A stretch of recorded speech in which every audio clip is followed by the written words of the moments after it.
सभी जने भगवान भोलेनाथ को व्रत रखत हैं, भगवान से नाना प्रकार की मन्नत मांगत हैं। तो आप लोगों की सेवा में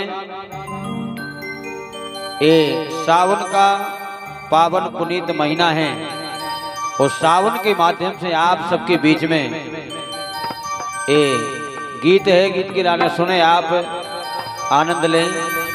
तो गीत लेकर आ रही हैं हमारी प्रियंका राज, तो इनकी मधुर आवाज में आज गीत के गाने सुने वो आनंद लें।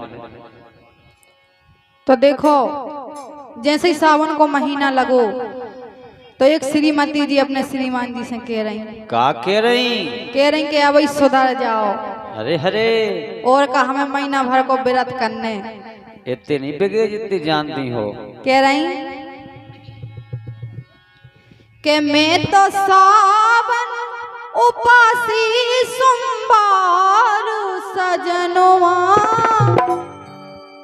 मैं तो सावन उपासी सोमवार सजनवा, तुम तो नशा में नशाने हो। मैं तो सावन उपासी सोमवार सजनवा, तुम तो नशा में नशाने हो।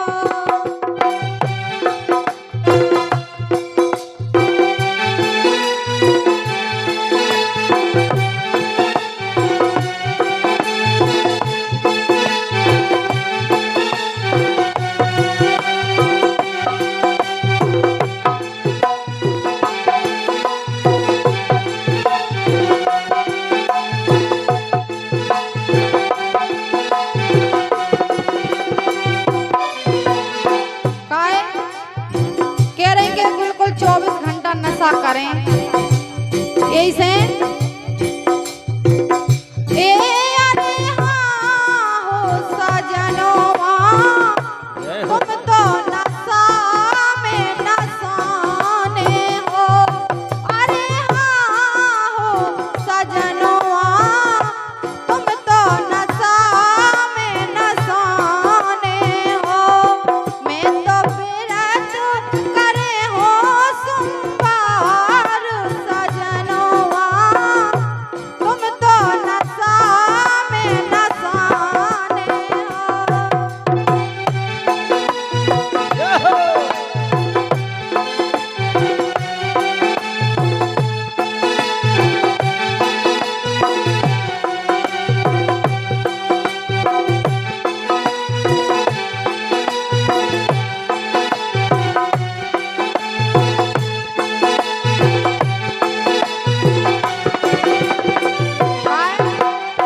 कह रहे ए अरे हाँ हो सजनवा, व्रत भंगो ना करो दैयो। अरे हाँ हो सजनवा, व्रत भंगो ना करो दैयो।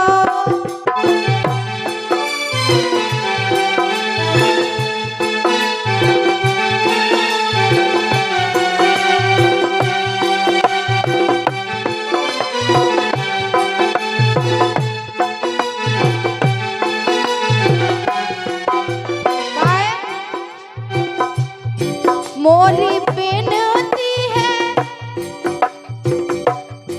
मोरी बेनती है 100 बार सजनवा।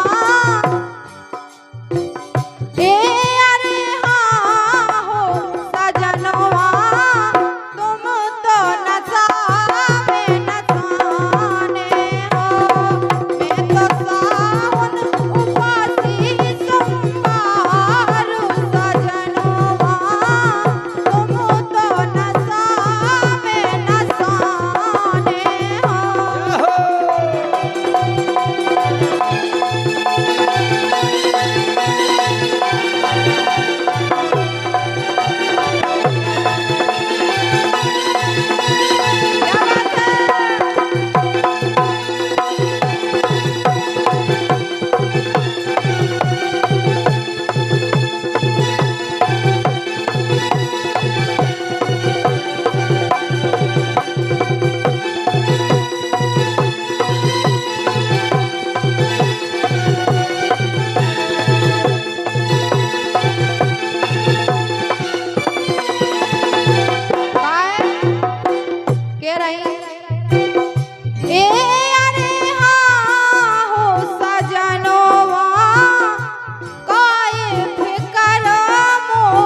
पौसी हैं तो हमें फराए ले जान दो। कहा जान तो लेकिन अपने पीवे की तो खबर है।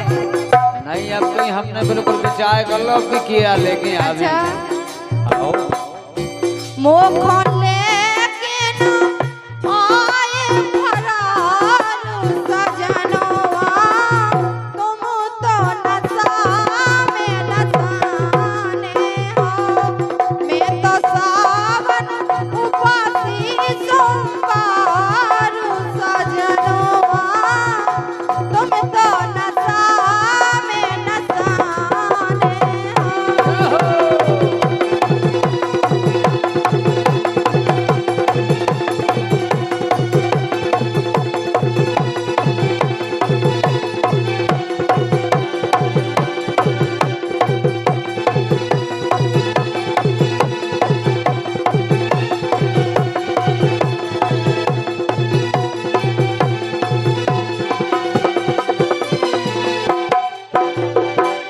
कह रही हमने तो पता नहीं काका सोची थी कई सावन के महीना में अच्छे अपन दुई जने जे घूमबे दर्शन करबे।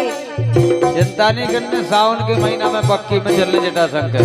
कह रही ए अरे हाँ हो सजनवा, अपनो जटा शंकर चलते।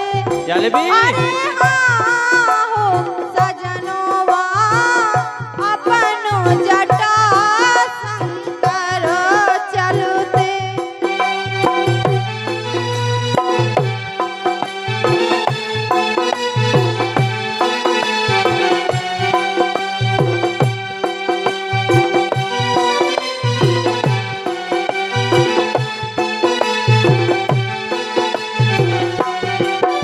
आए भोले बाबा का जटाशंकर जाते तो भोले बाबा का लेती ढारू सजनवा। जनवा ओए का भोले बाबा का लेती ढारू सजनवा, तुम तो नशा में नशाने हो। मैं तो सावन उपासी सोमवार सजनवा, तुम तो नशा में नशाने हो।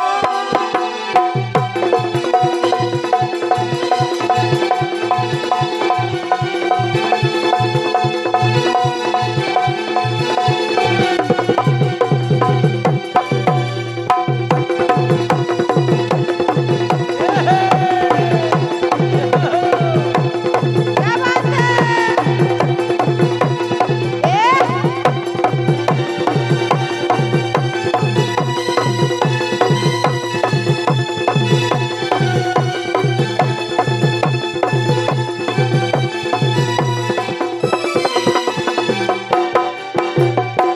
लेकिन आखिरी में बेचारी पछता रही हो। कह रही क्या कह रही?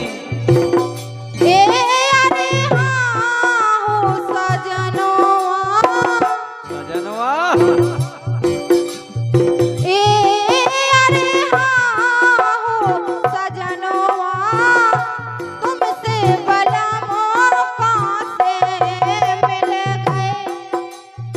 अरे हरे राम दी करम ही फूट गए हमारे तो। राम राम, ऐसे सुख मिल गए। ए अरे हाँ हो सजनवा, तुमसे भला मौका से मिल गए। काहे कैसे जाने थे? रसिया तुम हो, रसिया हो तो बड़े बेकार सजनवा। रसिया हो तो बड़े बेकार सजनवा, तुम तो ए रसिया हो